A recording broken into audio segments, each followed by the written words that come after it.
Uh, so, Hi everyone.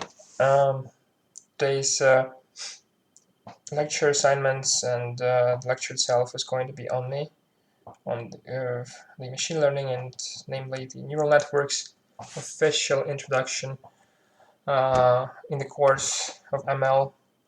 So, don't have much time because we are kind of starting a bit late, and basically I'm just going to try to explain as much as possible and also kind of ask you for the feedback or for questions in the sections. Like imaginary, I have split my the presentation itself, a lecture, like in 3 or 4 parts, and after each part we can have like a small Q&A, if there will be any questions, of course. But enough blabbing, enough talking. Let's get started. So today we're going to talk about neural networks, like as in de facto official manner, and dive deep into what like perceptron is, activation functions are there, um, different ways to train neural networks, different types of neural networks, backpropagation, forward propagation, all those very important concepts for modern computer vision or like NLP or just general deep learning engineer or researcher. So neural networks, basically, I was going to ask questions about this, but it doesn't matter. What are neural networks?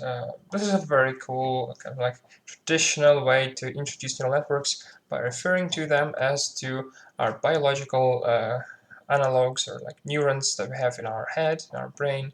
We have like synapses, dendrites, axons, and there's like, it very much reminds us, like it bore the idea of transposing the same kind of architecture once again to the computer system called like an artificial neural network, which had the same concept. It had like neurons, these like spots, these like circular. We don't know if they're circular, of course. They're just depicted circular, but the neurons themselves, like that are lined up in layers, and there's also like different layer denominations, like an input layer, an output layer, and there's everything that is in between. So there's like this hidden part that you can't see, kind of, but obviously you can because you're a computer scientist. But the input layer and the output layer, they're kind of like traditional ones, usually simple, very simple neural networks such as like multi-layer perceptrons. They can approximate some functions without actually having a need to add extra in between layers, like the hidden ones or the middle layers, as they can be sometimes called. So this is pretty much how the idea came to life back in 1950s when Rosenblatt suggested the idea of like artificial neurons, sorry, and then kind of this all evolved into a more sophisticated concept called perceptron that could model the different binary functions, like everything, like and or NAND, NOR, everything but XOR. This could not be modeled so easily. This requires nonlinearity, and therefore it can only be like approximated a little bit later, I guess. So there's a lot of story, cool stuff, in fact, on this topic. You can look it up. We're not going to focus on that too much here. So let's do a quick reminder, like brief recap of what you're already familiar with, and this is logistic regression. For instance, we have a classical situation with our data set having both independent variables and dependent variables, those being x and y respectively, for each data point, that is, of course. So x1 can be a vector or one feature, and y1 is just a target, a label, or just any digit that denotes the class or something. And these are real valued. Oh yeah, this is for binary classification, of course. 0 and 1 for y's, and x's can be anything. And there's the model. We have this nice little logistic regression, basically. Once again, recapping, there's a sigmoid activation function applied to our weight matrix transposed multiplied by independent vector function of the x. And the sigmoid itself is just a classic sigmoid function with 1 in the numerator and 1 plus exponent to the power of negative z in the denominator. And this kind of like adds up to a classical, once again, traditional representation of logistic regression. And then once again, we have those theta. It's the theta vector, which should be transposed to calculate properly our h of theta of x. And this is just weight coefficients. And x transposed is just the vectors themselves of our features. And there's also a nice little plot here, which is clearly depicts the range of the logistic function, or sigmoid for that matter. Sigmoid is not the only representative, of course, of the big family of logistic functions, but it is definitely the most bright one, the brightest one, and the function value lies within the range 0 and 1. Has some it is pretty zero-centered, pretty well zero-centered if you talk about like using it in neural networks, but it has some problems with derivatives, which is kind of doesn't help us later to deal with gradient related problems. So a neural network way to model the same task or architecture or the ideological approach is use a perceptron. The perceptron is just a very simple artificial neural network with one layer. It has input signals, or input data as we call it today, right? From x1, x2 to xm. And there's also synaptic weights, or just weights, from wk1 to wkm. Then these weights are adjusted some certain rule during like processing in the layer. And wait, not at the start. This is the first layer, so it's fine here. It's not a multi-layer perceptron, so no adjustments are made here. Don't get me wrong. But like these weights are summed together within the junction.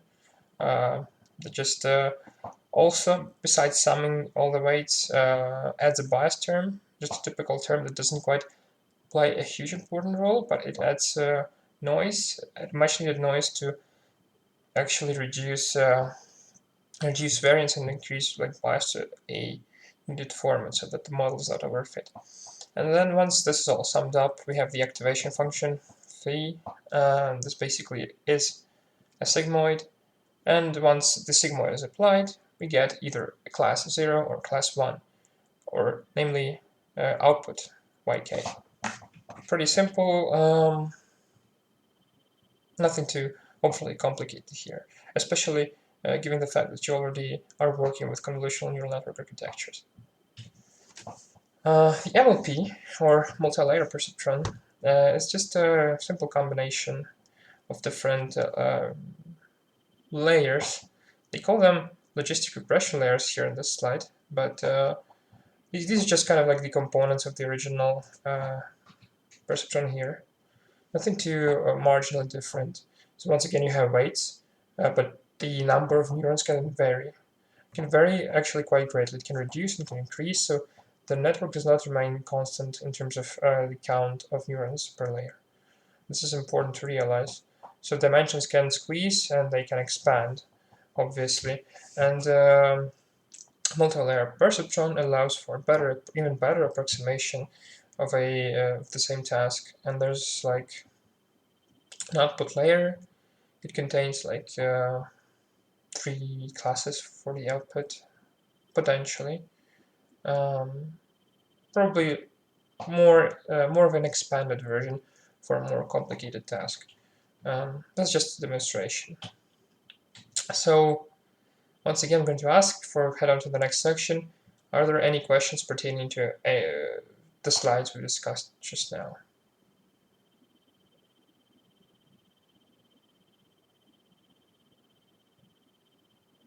No questions. Okay. No questions. Good. Then let's move on. Neural networks training. This is the important part, especially if you are planning on to kind of proceeding further in deep learning career, This is like very vital. You have to understand, grasp, and comprehend in each of these concepts that we're going to talk now very deeply, and to be able to operate them. So first, we just are going to briefly, but in a detailed way, going to talk about how the neural network is trained. What's the flow? What's the magic happening under the hood?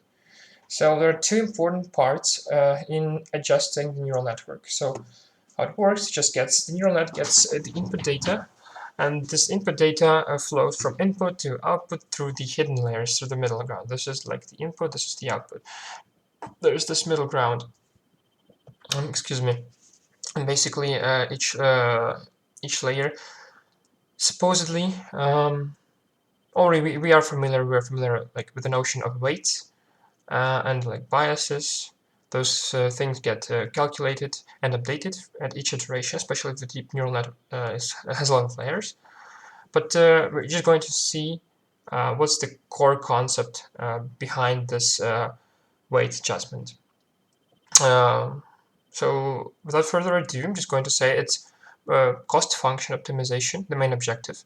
We have like some certain function, the cost, for instance, a loss function or something, or binary cross entropy loss for binary classification, and we want to minimize this cost function, while also minimizing the weights and kind of like making the model look more or less robust on the scale size.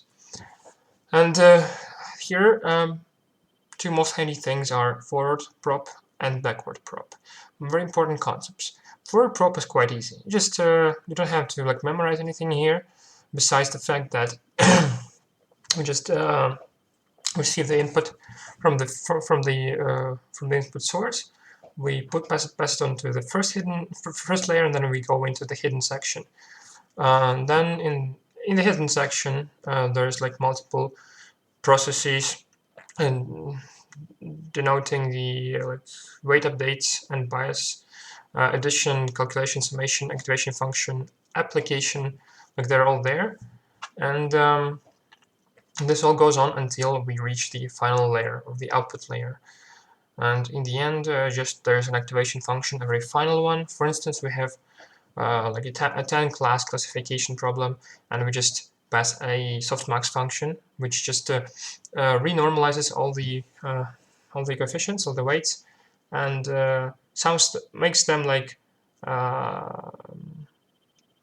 sum up to one, to a probability of 1. And like the most probable class with a probability like say 0.4, the rest 9 classes sum up to 0.6. The most probable class with 0.4 is going to be our label, our like predicted label, for instance. And this process basically is known as forward propagation or forward prop. There's nothing too fancy here, just clear flow from left to right. If we like have a look at the scheme, this figure in the right, there's like input layer, like hidden stuff, and lots of like these arrows connecting different neurons.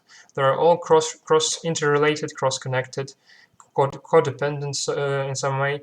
And there's an output layer as well. And when it comes to the hard part, or the backpropagation, is something students, researchers, engineers, especially like junior/middle positions, struggle with. What is backprop? How do you describe it?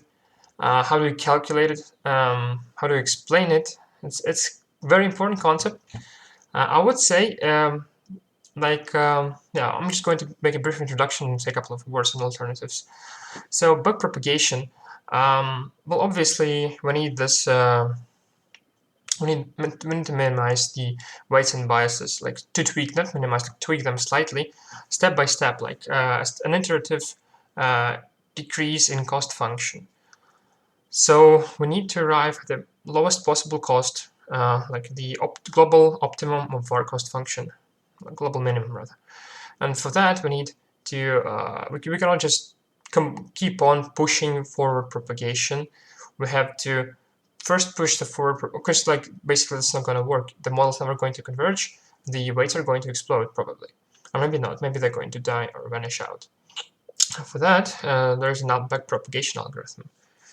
I do suppose I've done if I'm not mistaken, it's credited to Geoffrey Hinton, the father of deep learning back from like 1980s, 1996, maybe I'm not mistaken, if I'm not mistaken. But yeah, it's an old concept, but it only started to work out when the GPUs arose in computer vision in 2012, which is kind of funny. Like the original idea existed, but we just didn't have enough computational power for it to be like properly abused, I guess. So yeah, you have to, for backprop to work, you have to actually compute the network's difference between like the continuously, like from one iteration to another, you have to like basically calculate the cost function. And to do that, you need to like subtract the predicted output with the actual output of the model at each step. And this way you see how model actually generalizes, whether it's getting converged or correct convergence or not. And there's this difference, yeah, basically cost, which I already like kind of spoiled for you. And you imply the backpropagation algorithm, try to tweak these weights and biases. And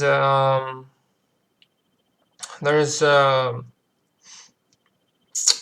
important question to realize how this works, just for brief explainability whenever you're asked to explain this concept, this process, is to you want to see how much changing each weight and each bias reflects on your final cost function or loss function. So if you do it too much, it could be not that good. If you do it slightly less, I mean the change in the weights, it could be better. If you do it like slightly more than that, this could be like insanely good. And you never know. You have to like optimize the cost function and like imply different strategies to do that well, to get used to that. But how does the propagation actually work in a close detail under the hood? Yeah, we'll talk in a second. So one last thing is just how to optimize the neural network. We have very good family of algorithms, optimization algorithms of the first order. One of them is going to be gradient descent, that just takes a first derivative, gradient, and tries to minimize both cost and like weights. It does this on the linear approximation level, just taking the derivatives and then taking tangents, tangents gradients, right, of our function, and it's taking small incremental or decremental steps depending on your setup to go towards the global optimum. Sometimes there is a problem of global optimum being unreachable, and you're just stuck in local optimum. And that's bad because, like, the network realizes that it's kind of like reached something good, but it's not good enough. It's not the global optimum. And due to the fact that the incremental steps, yeah, we'll talk about the parameters in a bit. The incremental steps are too small, just can't jump off this locality, and it's kind of bad. But believe me, there are like a lot of methods to deal with that. Some of them can be implementing like momentum concept or Nesterov accelerated gradient, or both with SGD or other optimizers, some of them, and just helps just clear out that obstacle of local optimum and head out again to the global one. So here you can see in the figure, there is on the x-axis there's weights scale, and on the y-axis there's cost function, just cost itself, and the orange parabola is just the cost function. So we have derivatives of the cost, have the minimum cost, obviously somewhere we are trying to head, like in this bottom valley of the parabola and parabol. There's also the initial weight that places are kind of like in unfavorable right wing, if I may say. That may sound very politically incorrect, but still. So that weights are not giving us proper cost function and weights. So we're trying to go towards using gradient, using linear approximation, try to go towards down the valley. And that's it. We converge, we stop the process once we reach the destination, hopefully the global one. So this is basically the gradient descent. The main pusher of any deep learning network being trained, and that's conceptually something you have to master as well, at least to some certain degree of understanding. So yeah, a good example, which I already mentioned, of a gradient descent optimizer is an SGD, or stochastic gradient descent. It's also called online, like not online like in internet, but online like on the same line. It basically approximates the true gradient. The true gradient is like on the whole batch size, on the whole sample size of your data set, by like calculating the gradient at a single example, a very singular data point. And basically, the algorithm works as follows. So you have initial vector of parameters, or just w, and you have a step size eta, which is also known as learning rate. And you keep on iterating, just shuffle the data in your training set, and then you update the weights by that margin of a gradient multiplied by the activation function's output on your weights, and you also adjust that on the learning rate scale. So learning rate is usually a small number relatively. It could be like 10 to the power of -3, 10 to the power of -5, 10 to the power of -2 sometimes, a small one like 0.01. But usually just the higher it is, the bigger your steps here. The bigger the eta, the bigger these incremental steps here are. So if you had, like, for instance, this is say 0.001, if you increase the learning rate like by 10 times, it could be doing like twice as bigger steps, or like this, and actually it can overstep the optimum and go here and start to bounce, because this bouncing is not good. It will take a lot more time to converge, and God knows if it's going to converge at all. So there's also a compromise called like a trade-off between a true gradient on the whole sample size and a single example called mini batch, where you just feed the data on multiple samples called like batches or mini batches, and you feed them and you process them at each step. More than one, but less than the whole population, kind of. So yeah, this is a very brief intro to optimizers. And how is the backpropagation calculator? Back to backprop, back to our pain point. So you have a look at the picture for now.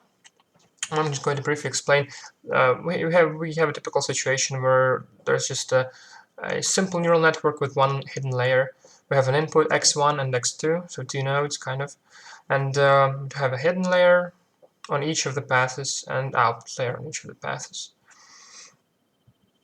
And basically, as I already mentioned, you already probably have seen, these nodes, although these paths are kind of separate, they're also interconnected. So from the node x1, there are two possible activation functions, namely theta11 and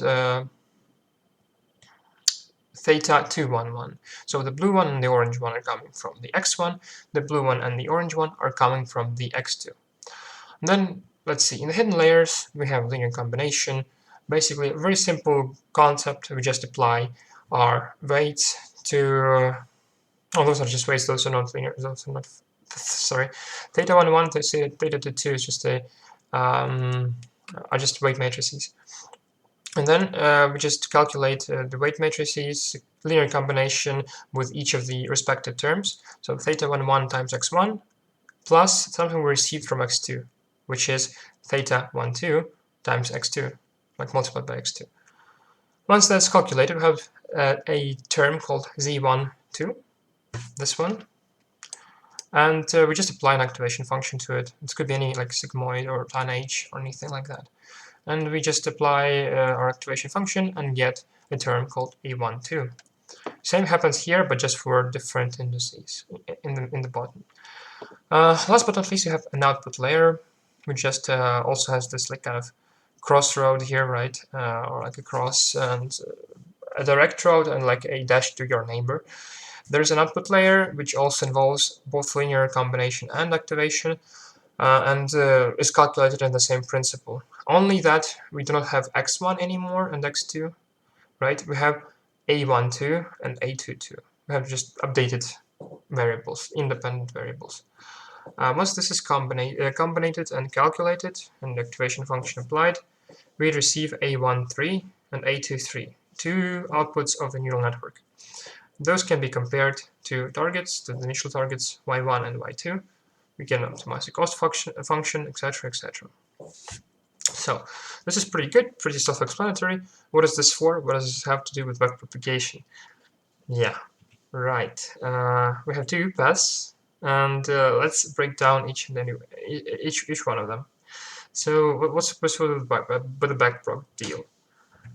Yeah, this is a very nice and very elaborate application of calculus and deep learning, or something that just instantly solves the backpropagation problem, or also known as chain rule for derivatives.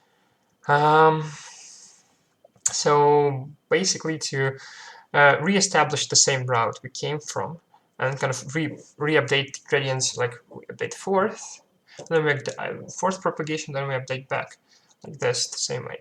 To re-establish this route, the best way is to just take partial derivatives and basically follow a very cool and important concept in the calculus called chain rule.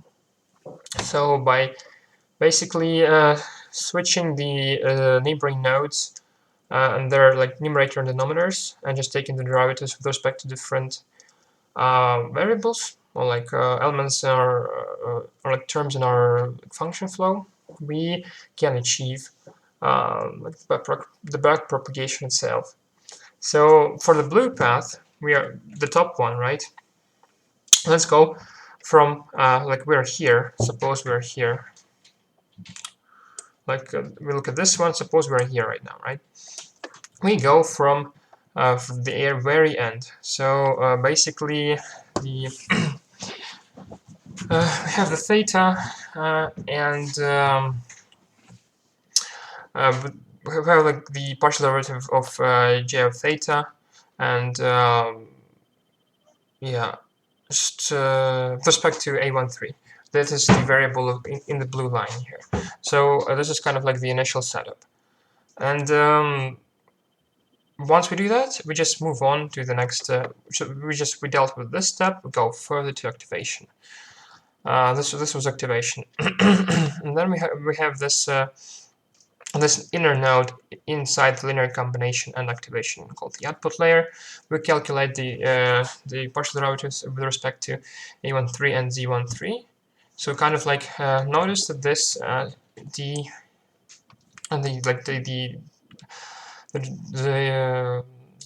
my god, what's the word? Like the derivative of a13 is actually moving forward to here. I'm actually going to use paint for this. This is going to be simpler and more illustrative. So because this is the important concept, I don't want to mess this up. I want you to understand this as good as possible. So see, notice this goes here, and kind of this already stays back. This already played its role. And then we have this kind of like chain of command forming. So each previous term's denominator goes to the next term's numerator. Denominators being these things, and numerators being these things, just in case. So once again, this chain of command is finished here once you reach the derivative with respect to theta 1, and with respect to z12. And then there's also an orange chain, this one, this a lower one. Pretty much the same, but the indices are a bit different, so let me choose a color.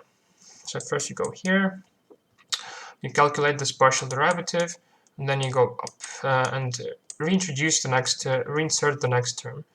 Reinserting the next term, basically, I'll just give a brief example here. Yeah, so this means, So let's also once again break this down. So I'm going to use pink for this. There's the capital J, the derivative with respect to j of theta. So this, where does this come from? This comes from here, obviously. Basically, the denoted output. And also, this is kind of like a notation for both the prediction and the actual output. And there's this A23 derivative, which also comes from here. And then we calculate the partial derivative, move this one step up. I'll use blue for this one. Yeah. Okay, that's a bit novelty. And then go up here. Yeah, once again, this is prepared to like dash forward this part, whereas we take this DZ3, let me use a different color, we take it from here, from the activation, and from the linear combination for that matter as well. And we continue, we keep on going. This is calculated and just to kind of it did its job.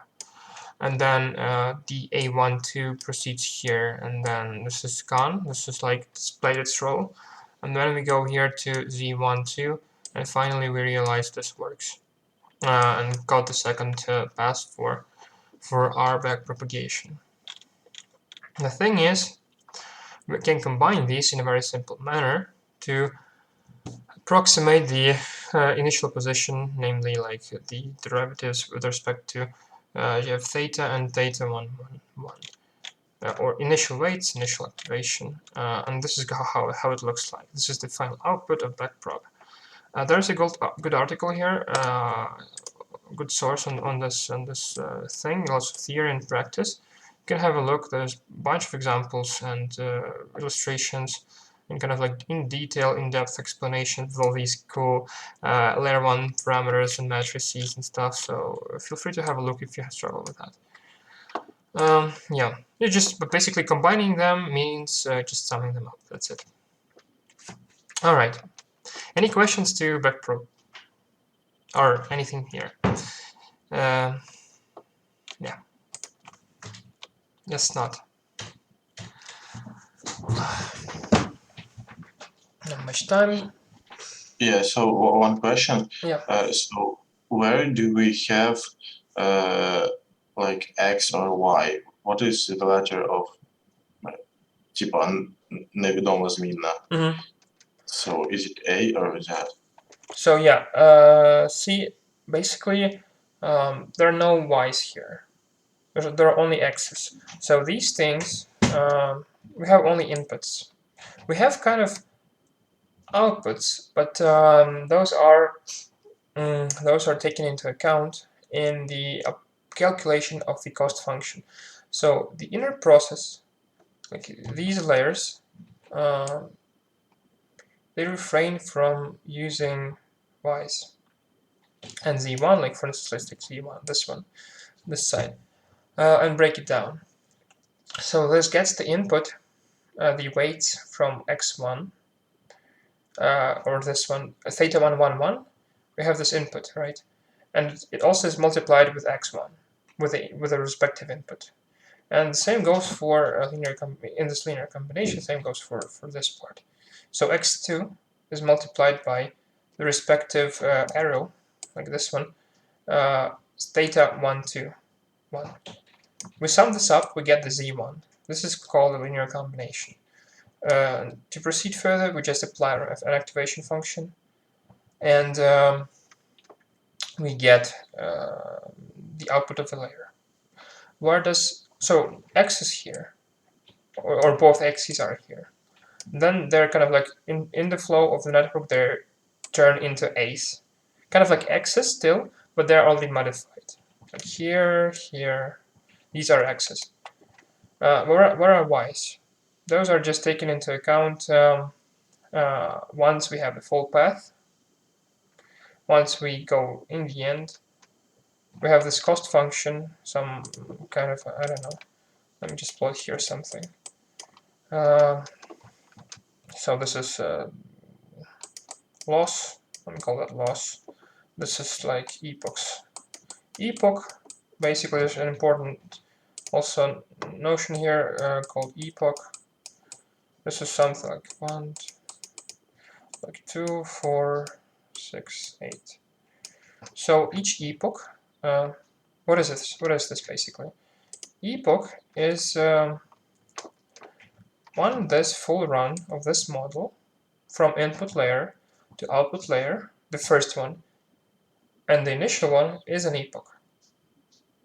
But then again, in the end of each epoch, like right here, when we received our outputs, predicted outputs and targets, we have targets, we just calculate the cost function. This is where y's come into play.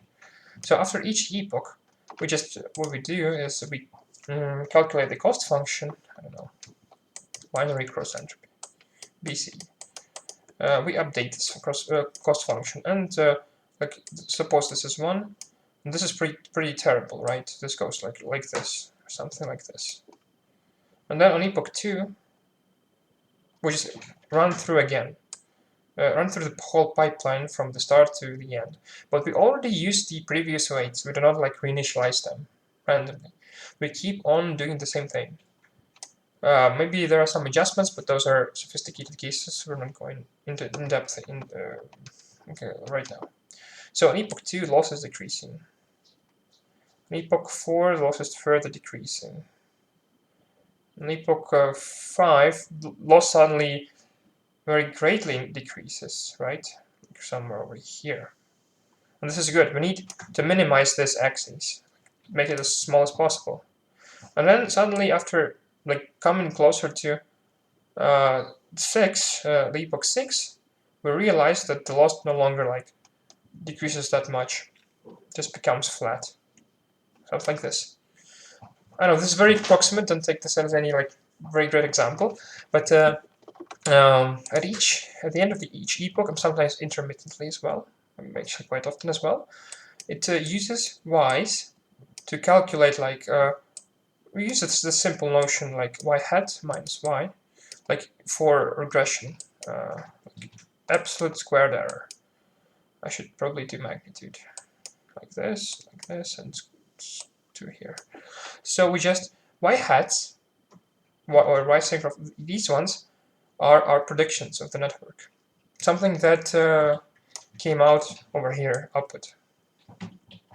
While y's here are just something that were given in our dataset, labels or just targets. That's it. We simply calculate the difference, how much this is different from the other, if it's regression, and the same for classification, but in different manner. And we just update this loss function. We try to minimize this. We try to make this look like this, something.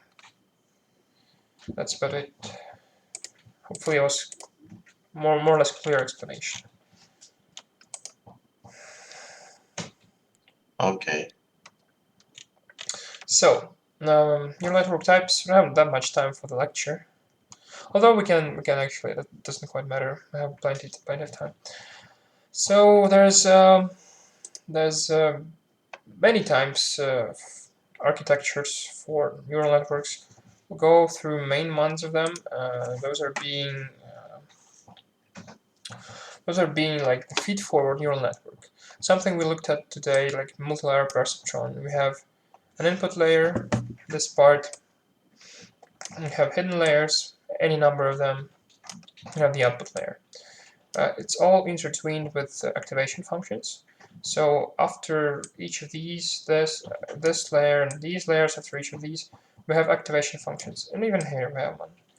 This is just a simple cyclic graph. We have we have only kind of like surjection here on this image. We have like many nodes here on the left, 6 of them, and only 4 in the first hidden layer. And this means like there's basic notion of discrete mathematics surjection, where we have like more inputs from the left and in the right, more than sources on the right. It just goes on and on. Weights are updated. There are no tracking back. There are no cycles. There are no like recurrent things. This is just straightforward feed forward. It's also called fully connected architecture, or FC. It's also called a feed forward neural network, or just FFN. You know about this one. This thing actually just finally the hard part of the lecture is over. I think now we just casually talk about things. This is used in many architectures nowadays, starting from convolutionals, LSTMs, transformers, GANs, VAEs, like PGMs in general. So, and by themselves, they're used like in tabular data or time series or something like that. So this is a very important building block of all the neural network architectures nowadays. Well, yeah, there's something you're probably not familiar with right now. Maybe some of you are. But there's a thing called a recurrent neural network. Basically, there's a lot of to it. There's the time factor, there's an enrolling factor, but simply put, we have like different representations, two of them, a rolled one in the left and the unrolled one in the right. Basically, this has different like positional factors, like from 1 to 4. 1 to 4 is positions, roll positions, and in the right there's I1, I2, I3, I4. So the hidden layer here can refer to itself, so it can loop back. It can loop back in time, it can loop from one position to another. This is called recurrence. And just to be clear, this is used for NLP techniques, NLP tasks in many different applications that has to do a lot with text, like machine translation, like OCRs, NERs, not OCRs, named entity recognition, text classification, embeddings, etc. Where position matters, where like maybe time steps matter, like in time series in some kind of like stock analysis, prediction, or something. I'm not going to go too in depth here because I can't consider myself an elaborate expert in this topic, but still, it's very important to kind of realize, just to know of who knows when it might come in handy. Obviously, yeah, this you probably know way too well right now already. CNNs, the bread and butter of every computer vision scientist. So yeah, nothing to actually go in detail here. We have convolutional. We have basically. This is an incorrect picture. I'm sorry. I'm just kidding. There is a feature extraction stage, right? From the input image to feature maps, feature maps, feature maps, feature maps, and these are interconnected with like subsampling layers or max pooling, then convolution sampling once again. Those interchange, and then there's a classification part of the network. After feature extraction, we have classification. We just have a fully connected part, which just outputs our cell-say class. That's it. It also is a building block for many architectures, such as recent. I wouldn't say recent GANs are no longer in trend. They're like, I'm sorry, I'm going to say it, but I think GANs or generative adversarial networks are getting very much obsolete nowadays with things like Midjourney v4, Stable Diffusion, DALL-E 2, etc. But they used to be like the convolutional nets are like part of all these architectures. Convolutional networks are parts of variational autoencoders, normalizing flows, vision transformers, like everything. Basically, there's so much novelty here. There's so much potential use cases. So many use cases for any of the architectures. Insane. But yeah, autoencoder. The ones I mentioned right now. There's a very cool architecture, very similar to transformer architecture. Just uses encoder decoder style. Namely, just has an input and then compresses the data in some latent space. And then just tries to minimize probably like things like Kyle divergence, make sure the data is distributed normally, and then it decompresses the data back. And in the output, we receive like either the reconstruction or denoised data or data without outliers or generated pictures or something. There's so many use cases. This is a very cool kind of thing. I think this this concept, this architecture's like full potential is not yet reached. That's also my opinion. But I know a lot about these things. Those can be very much invaluable. There's a neural network taxonomy. Well, honestly, I'm also going to admit this is quite an old picture, because no one calls neural nets now artificial neural networks, or ANNs. No one does that. But if we were to refer to this old figure, there is a feed-forward neural networks and a recurrent or feedback networks. And feed-forward are subclassified then further into SLPs and MLPs, which is perceptrons and multilayer perceptrons, and something called RBF networks. This is something, then simply put, you have been familiarized with SVM in one of the previous classes, RBF kernel, radial basis function kernel.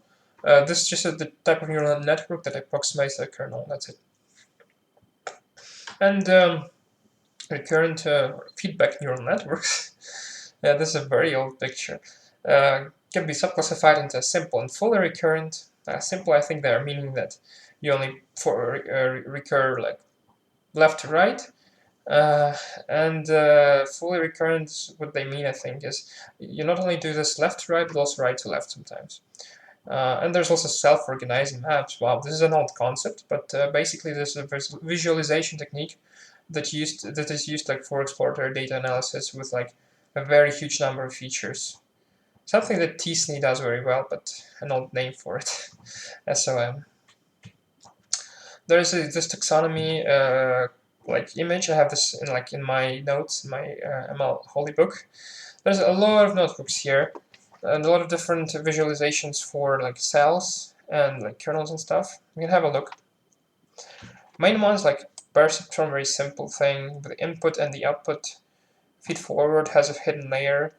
RBF has a hidden layer as well. Wow, so much for the difference, right? Deep feed forward, like more neurons, I guess. Recurrent neural network. We have this. See the loops. The blue memory. This blue cell is called the recurrent cell. It just loops with itself, as you can see. There's an LSTM, which also. Oh, instead of the usual recurrent cells, it uses LSTM cells or memory cells. The long short-term memory, a very important concept, makes use of input, forget, update gates. very random words, kind of like, and pretty much something unknown, but NLP researchers and engineers know a lot about this. Gate recurrent unit, also an NLP stuff with memory cells instead of. Oh no, it's not like a memory cell, it's a gate memory cell, as you can see here. There's an autoencoder, compress, decompress, VIE, or variational autoencoder for computer vision usually used, pre-constructions and stuff, and generations. It kind of does not look really compressed, but makes use of probabilistic cells with that, like trying to converge to proper distribution, Kyle divergence, like minimize loss. But it's both reconstruction and Kyle divergence. There's the noisy autoencoder, something also mentioned. They use the noisy input cells and get like good output cells. There's a sparse autoencoder. Don't know much about these. These are old. Won't go into details on them, but those are like also quite core and base. Deep convolutional networks. So this is the input, feature extraction, feature maps, feature maps, feature maps, convolutional and pooling. Then we have fully connected and the output. Pretty simple. There is also something called deconvolutional networks, or just upsampling things. Something that increases the resolution. Typical example is a super resolution task on like satellite images or something.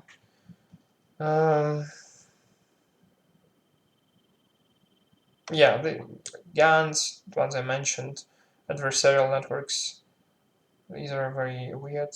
Obviously, there's a ResNet. There's a skip connection. See, the skip connection is introduced here. This is like a very cool schematic for you to remember to try to like prepare for an interview or something. I very much recommend referring to this thing. Well, yeah. If that, let's move on. Yeah, I was gonna ask if there are more people in the lecture. I was gonna ask whether they're like, what do you think? Are there more advantages or disadvantages to neural networks? and I'm actually going to ask this one person. Do you think there are Mikita, do you think there are like more advantages or disadvantages to neural networks?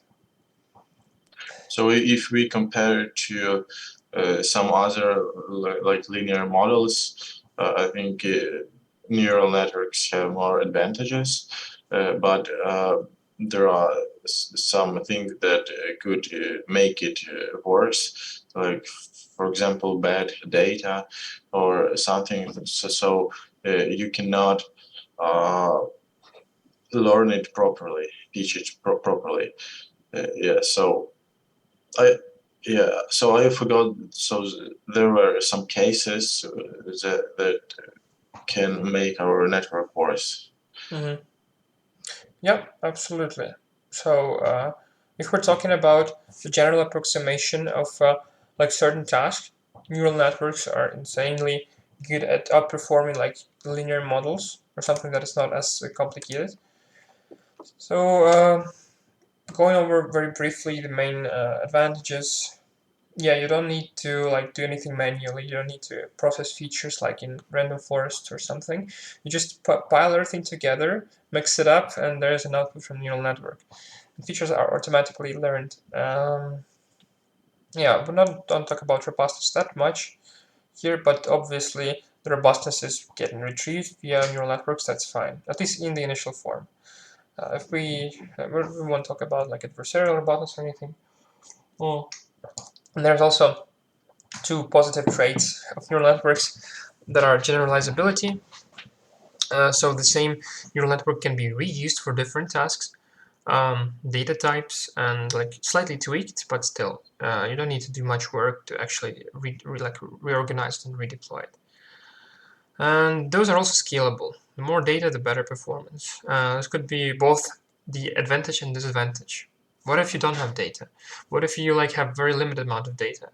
What do you do then? Kind of like the only advantage of a neural network becomes your big disadvantage. They work well with big amounts of data, but you just unfortunately don't have any access to that. So what do you do? Yeah, that's also kind of like a food for thought. And yes, indeed, in my opinion, I did answer this question, this exact same question with Dr. Schwai 1 year ago. And I said like there are much more disadvantages to the neural networks. And we'll see why.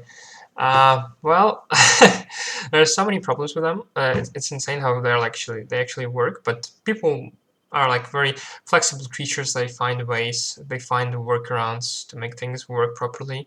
So yeah, let's have a look. Deep learning, like any kind of deep neural network application, requires a very huge amount of data, and trained for a long time requires a CPU, big like a strong GPU or TPU or like a cluster or something. It could be very suboptimal for some students. Also, basically, neural networks have like high entrance cap. So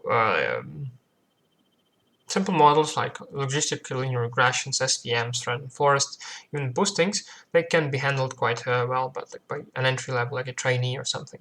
Whereas neural networks require like some certain skill already, some certain experience, and understanding of the concepts before they can like at least produce a decent result. And that's kind of problematic, I guess. That's why you should never like start, unless you feel very confident in a lot of things about like neural nets. You should never start like deep learning profession. You should probably go for, I don't know, data scientist or something, at least for starters. Uh, and also, deep learning models, anything deep, they have a tendency to think too much, right? They tend to learn everything. They tend to overfit. They actually can even make use of data noise to make correct predictions. Correct predictions are not going to be robust predictions. Those are not going to be consistent over like unseen data. This will not generalize well. That's why it is advisable to encode some prior knowledge about the structure of your data. Should this be text or image or audio? Basically, feature maps for images, audio, Mel spectrograms for text, it's embeddings. Learned features, yeah, are uninterpretable at all. people in financial institutions will never use, and will probably never use until something happens. The neural networks for their like scoring algorithms, like for people, for loans, for credits, for anything else, finance never use that because they are obliged to give the client the explainable, the decision that can be easily explained. And the decision that can be easily explained can only be obtained by forced methods or logistic regression, where you have clear coefficients what played a big role into like deciding whether this guy receives a loan or does not. Neural networks, there's a black box. There's the blackest box of them all.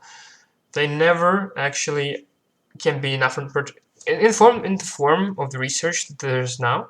Neural networks are absolutely uninterpretable. I know there's a lot of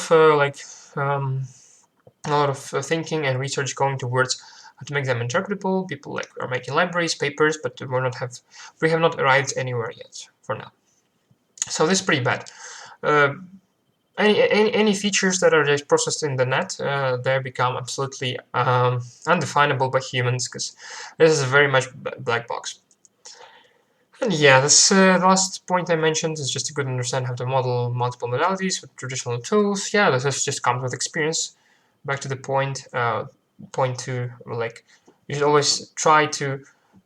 If you don't feel confident enough, you should avoid like trying very hard to get into deep learning job, and try something simpler. And just once you're there, like working the project, you basically can in your free time or like whenever read up on deep learning and like things like how to optimize the model, what learning rate to choose, batch size, etc. Like comes with practice and with theory. You can't rush these things. Yeah. Yeah. Now the simplest part of the lecture. Any questions here? I don't think so. Yeah. Pretty self-explanatory. But yeah, if any questions arise, please do not hesitate to ask. Neural network applications, yeah, obviously this is going to be not the completely whole list of what's going on right now. There's self-driving cars. Just Tesla is just completely capitalizing their capital, or they're just stocks on FSD. FSD being fully self-driving, autopilot software for many companies, and just a huge deal breaker at the market right now, and helps people navigate the streets of like optimized cities quite well. And this is we're not even close like to level 3 even of FSD, but level 3 being like when you actually are not obliged to be able to take control of the vehicle immediately if the danger arises, I think. Maybe that's level 4. But anyway, we are at level 2 right now. This is the furthest level in like in general use. Of course, there are like level 3s in like hub shuttles, bus shuttles like in airports or like in Japan or China. But we're not quite there yet anywhere along the world, like in the common use. There's also NLP, a very popular and rather not boring direction at all, which has to do a lot with text. You can do such interesting and fascinating tasks as sentiment analysis, just extracting how your user feels about their purchase or like any place or any local bar from the comments, good, bad, or neutral, for instance. And there's translation, just machine translation. If you want to translate something, just Grammarly or Google Translate, they will use MT machine, just NMT, neural machine translation. There's QA. This is a very common task in in projects like in the corporations right now. People are asking, "Oh, we have some texts and we have some names. Can you please match like answer some questions for us?" This, that, and that, and like there are many different use cases. Kind of like a useful task. Not that easy of an one, but still something NLP excels at. There's also like news aggregation, like trying to fetch material information from different sources, etc., etc. And like I don't know what the use cases or the elaborate use cases can be, but probably something decent. There's visual recognition. Yeah, obviously, phones right now have almost all of them, like the best recent models have Face IDs or something, and like some masks, some like I don't know, weird wiggly thingamajigs on your head if you try to put like this in-app in Instagram mask on yourself. And this is cool. This is used for security mostly. This can not only like mean you use it on phones, but also on street cameras or somewhere else, or like in the underground, like namely when you want to scan with your face, like somewhere in China. So this is pretty cool. Typical facial recognition task, nothing too fancy. I think it's almost, if we talk about Gartner's hype cycle, this technology, this task is almost at the plateau of productivity. Maybe not quite there, but getting there. Almost in the end, like being productive and stable. Personal assistants, yes, Siri, Amazon, Alexa, things like that. Yeah, these use voice to text, text to voice, and things like that, and kind of like also a base of information retrieval, basic commands in the phone, queries. Pretty cool thing, but so far as things go, in everyday's use, they're only used as a quality of life for some people who actually use them. I sometimes use mine, but not too often, honestly, I'll be honest with you.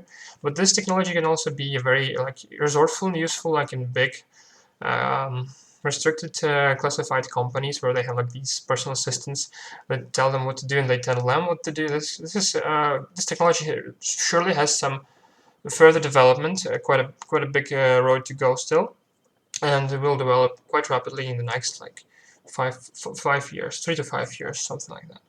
That's my guess. Recommender systems like Netflix, like what series or movie to watch, to give you to watch. YouTube the same. What video to, what like propaganda to push to you. I'm sorry for that bad joke. Facebook, like for your friends or something, or news or feed. Same for Amazon Anywheres.